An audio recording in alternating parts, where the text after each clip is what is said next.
Students, BEd second year के सभी students को मैं आपके कोड 303 ज्ञान भाषा एवं पाठ्यक्रम नॉलेज लैंग्वेज एंड करिकुलम के बारे में बताऊंगी। जैसा कि मैं आशा करती हूं कि आपने अपने सिलेबस के बारे में पूर्ण जानकारी प्राप्त कर ली होगी। छात्रों, आज मैं आपको नॉलेज लैंग्वेज एंड करिकुलम विषय के फर्स्ट यूनिट के फर्स्ट टॉपिक ज्ञान मीमांसा एंड एपिस्टेमोलॉजी का अर्थ, परिभाषाएं एवं महत्व को बताऊंगी। आशा करती हूं कि आप सभी को भली भांति समझ आएगा। ज्ञान मीमांसा। ज्ञान मीमांसा का अर्थ। ज्ञान मीमांसा अंग्रेजी भाषा के एपिस्टेमोलॉजी शब्द का पर्याय है। एपिस्टेमोलॉजी शब्द दो शब्दों से एपिस्टेमोलॉजी और लॉग्स से मिलकर बना है। एपिस्टेमो का अर्थ है ज्ञान और लॉग्स का अर्थ है सिद्धांत या मीमांसा। इस प्रकार का अर्थ हुआ ज्ञान का सिद्धांत अर्थात ज्ञान की मीमांसा। स्पष्ट है कि ज्ञान मीमांसा के अंतर्गत ज्ञान के स्वरूप, उद्भव स्रोत, विधियाँ तथा समस्याएं आदि के विषय में तर्कपूर्ण ढंग से विचार किया जाता है। ज्ञान क्या है अर्थात ज्ञान की प्रकृति क्या है, ज्ञान के स्रोत क्या हैं, ज्ञान की विधियाँ क्या हैं, ज्ञान की सीमाएं क्या हैं, ज्ञाता और ज्ञान में क्या संबंध है, ज्ञान की प्रक्रिया क्या है, ज्ञान की राम प्रमाणिकता का आधार क्या है, राम का विस्मरण क्या है, ज्ञान प्राप्त करने के साधन क्या है, क्या मानव वास्तविक ज्ञान को प्राप्त कर सकता है, मानव किस सीमा पर परम सत्य का ज्ञान प्राप्त कर सकता है, आदि आदि।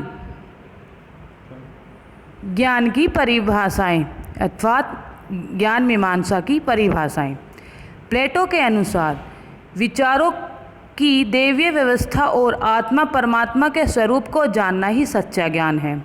नेक्स्ट, शंकर के अनुसार ब्रह्मा को सत्य जानना ज्ञान है और वस्तु जगत को सत्य जानना अज्ञान है। नेक्स्ट, बौद्ध दर्शन के अनुसार ज्ञान वह है जो मनुष्य को सांसारिक दुखों से छुटकारा दिलाए।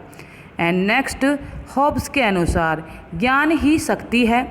नेक्स्ट, आदर्शवादी दर्शन के अनुसार ज्ञान आदर्श का ज्ञान है।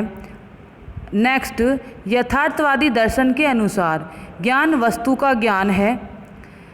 एंड नेक्स्ट, सुकरात के अनुसार ज्ञान सर्वोच्च सद्गुण है। छात्रों, ज्ञान को विभिन्न प्रकार से जाना जा सकता है, जैसे कि इस प्रकार ज्ञान शास्त्रीय समस्याओं के संबंध में प्रत्ययवादी, अनुभववादी, यथार्थवादी, बुद्धिवादी और समीक्षावादी आदि दार्शनिकों ने भिन्न भिन्न दृष्टिकोण अपनाए हैं। जैसे ज्ञान को विभिन्न प्रकार से दर्शाया जा सकता है, ज्ञान को विभिन्न प्रकार से प्राप्त किया जा सकता है, ज्ञान को विभिन्न प्रकार से समझा जा सकता है। इसमें मैं आपको बताती हूँ ऐन्द्रिक ज्ञान क्या है, बौद्धिक ज्ञान, अपाच्य वचनात्मक ज्ञान एंड अंतः प्रज्ञात्मक ज्ञान, श्रुत ज्ञान, क्रियात्मक ज्ञान से शिक्षा के ज्ञानात्मक उद्देश्य का संकेत मिलता है और पाठ्यक्रम के निर्माण में सहायता मिलती है। अनुभव को किस प्रकार से रखें, ज्ञान विज्ञान के विषयों को पाठ्यक्रम में क्या स्थान दिया जाए, ज्ञान मीमांसा इस विषय में हमारी सहायता करती है। शिक्षण विधि के निर्धारण में भी इससे सहायता मिलती है। निरीक्षण, प्रयोग, पर्यटन आदित्य विधियों को अनुभव शब्द से भी बल मिलता है। ज्ञान की प्राप्ति कैसे होती है, इस संबंध में अनुभववाद कहता है कि हमको पूर्ण ज्ञान बाहर से प्राप्त होता है और इंद्रियों से ही इस ज्ञान के साधन है। इसके विपरीत बुद्धिवाद ने संपूर्ण ज्ञान को मनन का परिणाम बताया है।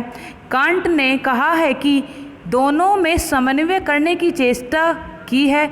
उसने कहा है कि ज्ञान प्राप्ति का एक महत्वपूर्ण स्रोत ब्रह्म वातावरण है, लेकिन मन उसे विशेष आकृति देता है, उसे एक निश्चित सर्व प्रदान करता है। इस प्रकार शिक्षा में ज्ञान मीमांसा का छात्रों ज्ञान के दो पक्ष हैं जो हमें जानना अति आवश्यक है। वो पक्ष प्रत्यक्ष ज्ञान और परोक्ष ज्ञान है। प्रत्यक्ष ज्ञान वह है जिसे मनुष्य स्वयं अपने जीवन में अपनी ज्ञान इंद्रियों की सहायता से प्राप्त करता है। भारतीय चारवाक मत इस प्रकार के ज्ञान को ज्ञान मानता है, क्योंकि इस मत के अनुसार जो जगत हमारे सामने वही सत्य है।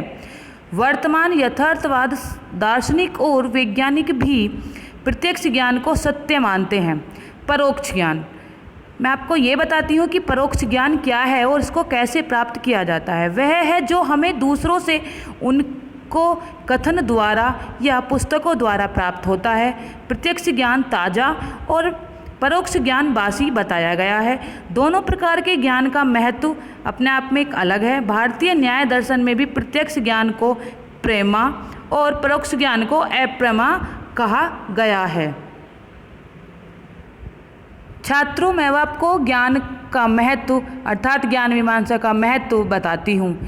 यह मानव जीवन के लिए ज्ञान का बहुत महत्व है। आधुनिक युग में ज्ञान का विस्तार हो रहा है, इसलिए ज्ञान का महत्व और भी बढ़ रहा है। ज्ञान को मनुष्य की तीसरा नेत्र कहा गया है, अर्थात knowledge is the third eyes of the man. ज्ञान ही गुण है। ज्ञान मनुष्य को अंधेरे से प्रकाश में ले जाता है। भारतीय दर्शन के अनुसार ज्ञान मानव जीवन का सार है, विश्व का नेत्र है। ज्ञान का प्रकाश सूर्य के समान है। ज्ञानी मनुष्य ही अपना और दूसरों का कल्याण करने में समर्थ होता है। भारत में मनीषियों ने कहा है कि ज्ञान समुद्र के बिना अमृत है, बिना औषधि के रसायन है और किसी की अपेक्षा में रखने वाला ऐश्वर्य है। आज भी इस वैज्ञानिक युग में ज्ञान मनुष्य का सबसे बड़ा मित्र है, जो पथ पथ पर उसका मार्गदर्शन करता है। जैसे ज्ञान को मस्तिष्क की खुराक कहा गया है। ज्ञान से मनुष्य का मानसिक विकास होता है। मानसिक बौद्धिकता विकास के द्वारा छात्रों की स्मृति, निरीक्षण, कल्पना व तर्क आदि शक्तियों का विकास होता है। नेक्स्ट, ज्ञान भौतिक जग माना गया है। सद्गुणी व्यक्ति वही होता है जिसके पास सच्चा ज्ञान होता है। ज्ञान प्रतिभाहीन व्यक्ति को शक्ति प्रदान करता है। भाषाली व्यक्ति को मानसिक भूख शांत करता है और सामान्य मानव जिज्ञासा को संतुलित रखता है। मानव जीवन से संबंधित समस्त ज्ञान की प्राप्ति ही बौद्धिक परीक्षण है। इस प्रकार के परीक्षण से ही मनुष्य की अच्छे प्रकार से जीवन व्यतीत करने की योग्यता प्राप्त होती है। एंड ज्ञान को वृद्धि और प्रसार से ही मानव प्रगति संभव हो सकती है। ज्ञान शिक्षा प्राप्ति के लिए साधन का कार्य करता है। ज्ञान समाज में रूढ़िवादिता और अंधविश्वास को दूर करने में सहायक होता है। जैसे वास्तव में नैतिकता ज्ञान की उपज है।